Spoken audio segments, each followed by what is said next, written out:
A man once said, "I'm awesome.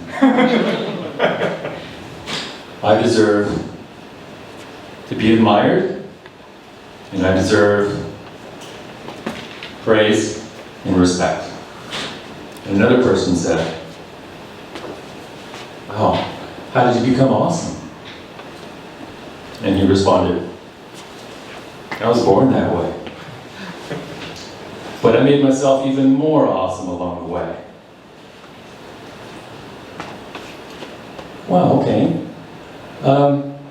How do you get credit for being awesome if you were born that way? Well, as I said, I made myself more awesome along the way through hard work, dedication, and intelligent strategy. Seems like those were all given to you too. I mean, in order to have intelligent strategy, you have to have a brain, right? And hard work, dedication, you have to have the ability to decide to work hard. Seems to me like you've just taken a few different things and mixed them together. And to make something new, like taking chocolate and milk and mixing it together to make chocolate milk. You see, I don't think you're justified in being arrogant.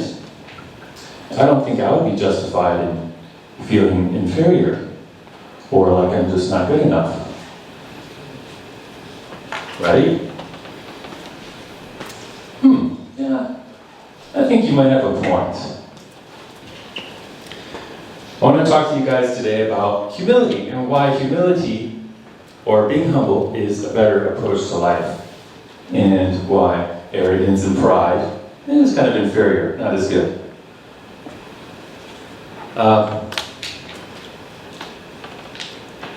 No matter how awesome a person is, whether you think you're awesome or other people think you're awesome. I've dealt with pride myself a lot, and humility, and also arrogance myself.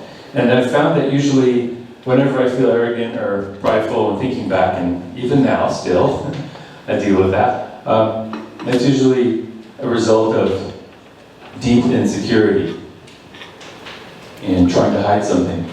And it's just a trick to maybe try to trick other people and try to trick myself as well, into believing that I'm okay. Look, Colin, you're okay, you're awesome. So, how about you? Have you dealt with that before? Have you maybe thought you were a little bit more special than someone else and maybe started to feel a little puffed up in a way? Maybe not. I think most people have at some point or another.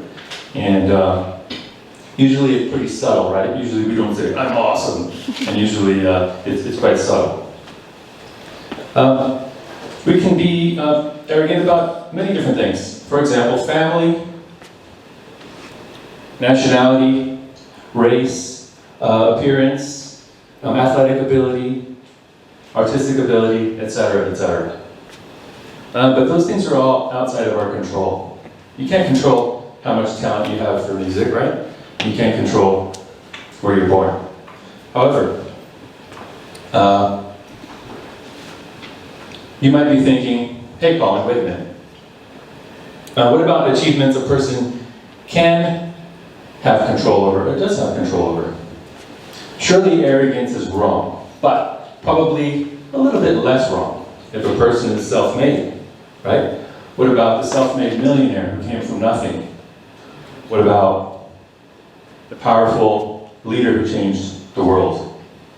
What about the superstar athlete who made it to the top as a result of hard work, dedication, and intelligent strategy? And I'd say, oh, you have a good point. But I think they still ought to be humble, probably more so than other people. And I say they still ought to be, I say they ought to be very thankful, probably more so than other people, for having been given that. They've been able to do more and achieve more with what they've been given. I argue that they ultimately had no control over it. And all the ingredients to their success were actually provided to them. They can be self-made, but they can't be self-made without two things.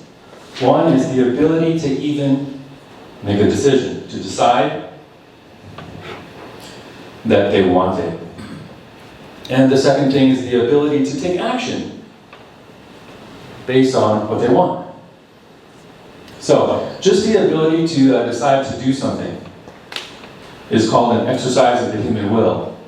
And never mind success or failure. Everyone has it, right? We all have this ability to make a decision. And then to pursue whatever that goal is, right?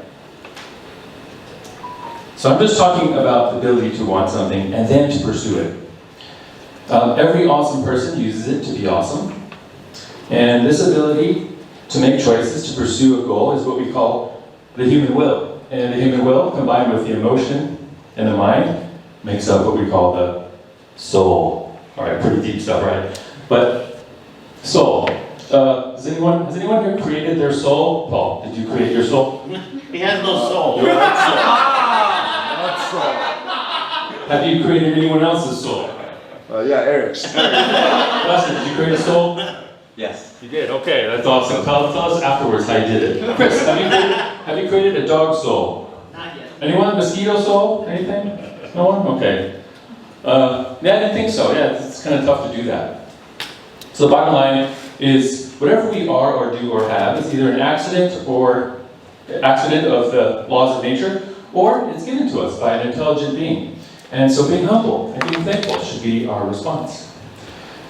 I'm a Christian, I'm a Christ follower, and of course I'm called to be humble and to know where I come from, to know that I was created, and I created nothing outside of what God gave me, the ability to create, and to give all credit to God. How will I be judged? I'll be judged not by being awesome or making myself awesome, but rather based on what my heart is like and how much I tend toward loving people and helping people in this world. Even non-Christians, I think most people agree that being humble is better than being arrogant. And I think most people agree that no one can do anything unless they're given the ingredients to do so. So what should we do? I think we should be humble, and let's be humble. Thank you.